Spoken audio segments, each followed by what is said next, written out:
काय बाई रोजच्या भाजीची कटकट असती. त्याला हे नाही खायचं, त्याला ते नाही खायचं, पालेभाजी नाही खायच्या, काहीच नाही खायचं. हो ना, उन्हाळ्यामध्ये चव पण लागत नाही कशाची. काही खाल्लं तरी चांगलंच लागत. मग आज काय विशेष स्पेशल बनवते का? आज काय मुगाचे मूग बनवते. काय केलं मग तू त्यासाठी? मूग भाजून घेतले आणि आता कुकरला लावले 2-3 शिट्ट्या होण्यासाठी. म्हणजे शिजले का त्याच्यात हिरवी मिरची, लसूण आणि शेंगदाणे बिंगवून घेतलेलं टाकून द्यायचं आणि मग तिला तडका मारायचा जिरे मोहरी लसूणचा. तडका मारवले आपल्याला आलेले आहेत. टेस्ट छान लागते का त्याची? खूप छान लागते. बाजरीच्या भाकरी बरोबर पण, भाता बरोबर पण छान लागते. हो, कडधान्य असावं घरात. भाजीला नसलं तर मग बरं पडतं ना. ठीक आहे, बघ कर आणि सांग मला कशी चव लागते, मी पण बनवत जाईल. ठीक आहे.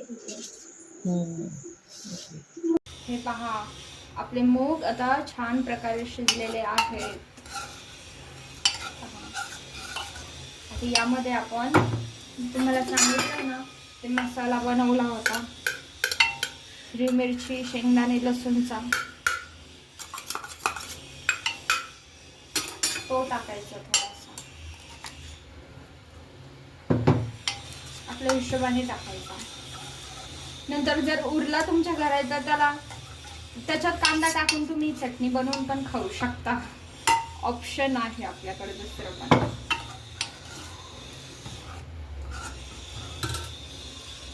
फोडणीची तयारी करूया आपण. तो मसाला एकत्र करून घेतलाय. आता यामध्ये तेल टाकू.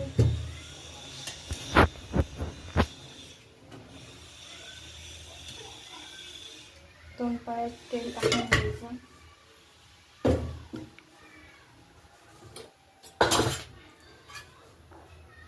तेल गरम व्हायची वाट पाहिजे.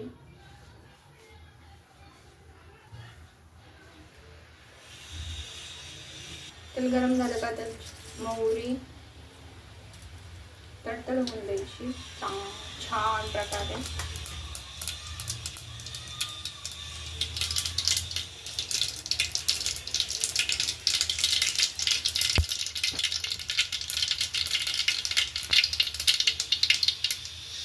छान अशी तडतड झाले का फोडणी बसते मस्त. मग जिरे टाकायचे, मग खोडून ठेवलेला लसूण आणि कढीपत्ता 1-2 पाकळ्याच टाकायचे, जास्त नाही टाकायचा कढीपत्ता. मग त्यामध्ये हे असं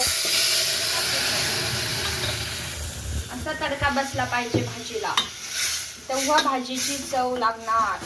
मग तुम्हाला जसं पातळ ठेवायचं त्या हिशोबाने त्यामध्ये पाणी टाकून द्यायचं नाही.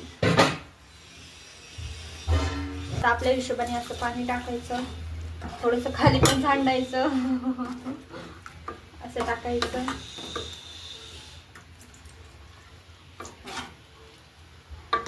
आता छान थोडा वेळ 5-10 मिनिटं उकळून द्यायचं आणि चवीप्रमाणे मीठ टाकायचं. झाली आपली. मी थोडंसं शिजताना टाकलं होतं त्यामुळे आता कमीच टाकणार आहे. झाली आपली भाजी. मस्त खायची, राईस बरोबर नाही तर भाकरी बरोबर, पोळी बरोबर पण खाऊ शकता.